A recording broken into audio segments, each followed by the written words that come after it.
महात्म का 29वां अध्याय प्रारंभ। श्रावण मास में किए जाने वाले व्रतों का काल निर्णय। ईश्वर बोले, हे सनत कुमार, अब मैं पूर्व में कहे गए व्रत कर्मों के समय के विषय में बताऊंगा। हे महामुने, किस समय कौन सा कृत करना चाहिए उसे सुनिए। श्रावण मास में कौन सी तिथि किस विहित काल में ग्रहण के योग्य होती है और उस तिथि में पूजा जागरण आदि मुख्य समय क्या है। उन व्रतों का वर्णन कुछ समय व्रतों का समय तो पूर्व का अध्याय में बताता हूँ। व्रत का समय विशेष रूप से उन व्रतों और कर्मों में उचित बताया गया है। दिन में उपवास करें और रात्रि में भोजन करें, यही प्रधान नियम है। सभी व्रतों का उद्यापन उन व्रतों की तिथियों में ही होना चाहिए। यदि किसी कारण से उन तिथि में उद्यापन असंभव हो तो पंचांग शुद्ध दिन में एक दिन पूर्व अधिवासन करके और दूसरे दिन आदर पूर्वक होम आदि कृत्यों को करें। धारण पारण व्रत में तिथि का घटना बढ़ना कारण नहीं है।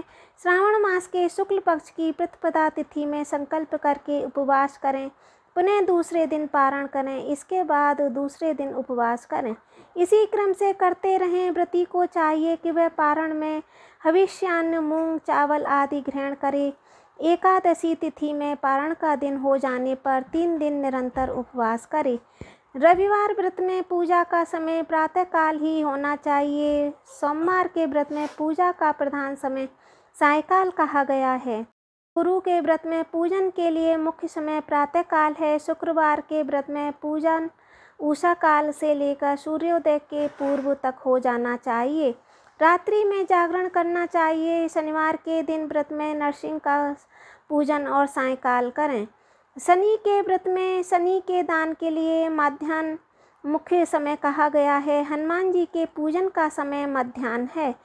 अश्वत्थ का पूजन प्रातःकाल करना चाहिए। हे वत्स, रोटक नामक व्रत में यदि सोमवार युक्त प्रतिपदा आदि हो तो वह प्रतिपदा 3 मुहूर्त से कुछ अधिक होनी चाहिए, अन्यथा पूर्व योगिनी प्रतिपदा ग्रहण करनी चाहिए। औदुंबरी तृतीया सायंकाल व्यापिनी मानी गई है। यदि दोनों तिथियों में पूर्व भेद हो तो तृतीया संयुक्त द्वितीया ग्रहण करनी चाहिए। स्वर्ण गौरी नामक व्रत की तृतीया तिथि चतुर्थी युक्त होनी चाहिए। गणपति व्रत के लिए तृतीया विद्य चतुर्थी तिथि प्रशस्त होती है। नागों के पूजन में षष्ठी युक्त पंचमी प्रशस्त होती है। सुपोदन व्रत में सायंकाल सप्तमी युक्त षष्ठी श्रेष्ठ होती है। शीतला के व्रत में मध्याह्न व्यापिनी सप्तमी ग्रहण करनी चाहिए। देवी के पवित्र रोपण व्रत में रात्रि व्यापिनी अष्टमी तिथि ग्रहण करनी चाहिए। नक्त व्यापिनी कुमारी नवमी प्रशस्त मानी जाती है। इसी प्रकार आशा नामक जो 10वीं तिथि है वह भी नक्त व्यापिनी होनी चाहिए। विद्ध एकादशी का त्याग करना चाहिए। हे मुनि, उसमें वेद के विषय में सुनिए। व्रत के लिए अरुणोदय में 10वीं का भेद वैष्णवों के लिए और सूर्योदय में 10वीं का भेद स्मार्तों के लिए निश्चय होता है। रात्रि के अंतिम प्रहर का आधा भाग अरुणोदय होता है। इसी रीत से जो द्वादशी हो वह पवित्रारोपण में ग्राह्य है। कामदेव के व्रत में त्रयोदशी तिथि रात्रि व्यापिनी होनी चाहिए। उसमें भी द्वितीया याम व्यापिनी त्रयोदशी हो और वह अति प्रशस्त होती है। शिवजी के पवित्रारोपण व्रत में रात्रि व्यापिनी चतुर्थी होनी चाहिए। उसमें जो चतुर्थी अर्धरात्रि व्यापिनी होती है वह अतिश्रेष्ठ होती है।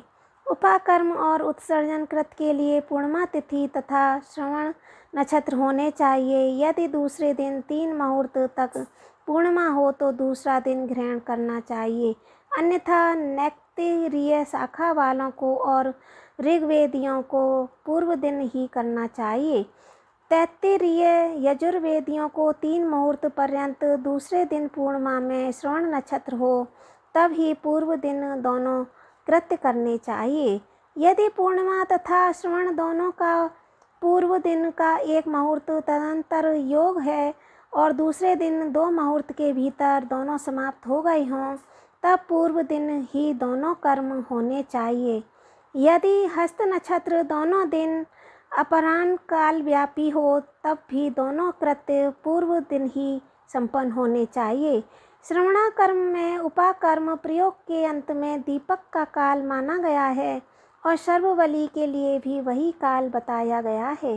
पर्व के दिन में अथवा रात्रि में अपने अपने गृह सूत्र के अनुसार जब भी इच्छा हो इसे करना चाहिए। इस दीपदान तथा सर्व बलिदान कर्म में अस्तकाल व्यापनी पूर्णिमा प्रशस्त है। गृह गीव के उत्सव में ब्राह्मण्य व्यापनी पूर्णिमा प्रशस्त होती है। रक्षाबंधन के कर्म में अपरा व्यापनी पूर्णिमा होनी चाहिए। इसी प्रकार संकट चतुर्थी चंद्रो व्यापनी ग्रह होनी चाहिए। यदि चंद्रो व्यापनी चतुर्थी दोनों दिनों में हो अथवा दोनों दिनों में न हो तो भी चतुर्थी व्रत पूर्व दिन में करना चाहिए, क्योंकि तृतीया में चतुर्थी महान पुण्य फल देने वाली होती है। अतः हे वत्स, व्रतियों को चाहिए कि गणेश जी को प्रसन्न करने वाले इस व्रत को करें। गणेश चतुर्थी, गौरी चतुर्थी, बहुला चतुर्थी, इन चतुर्थियों के अतिरिक्त अन्य सभी चतुर्थियों के पूजन के लिए पंचमी विद्या कही गई है। कृष्ण जन्माष्टमी तिथि निषिद्ध व्यापनी ग्रहणी हो करनी चाहिए।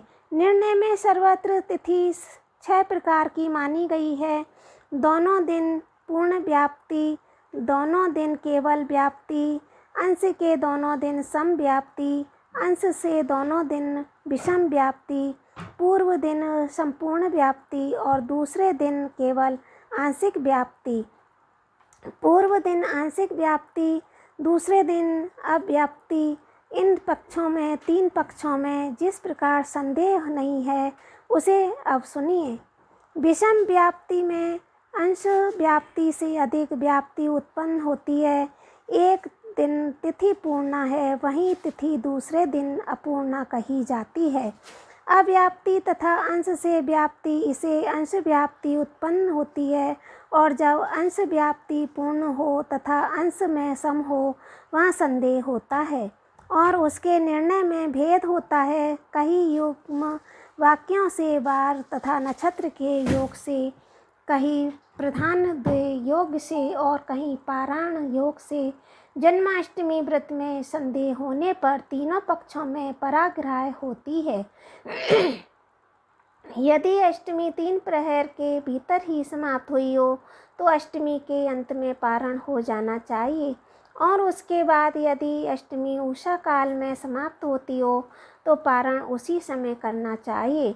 पिठोर नामक व्रत में मध्य व्यापनी अमावस्या शुभ होती है और वृषभों के पूजन में सायंकाल व्यापनी अमावस्या शुभ होती है। कुशों के संचय में संगम काल यानी कि दिन के 5 भागों में से दूसरा भाग होता है। व्यापनी अमावस्या शुभ कही गई है। सूर्य के कर्क संक्रमण में 30 घड़ी पूर्व का काल पुण्य में मानते हैं।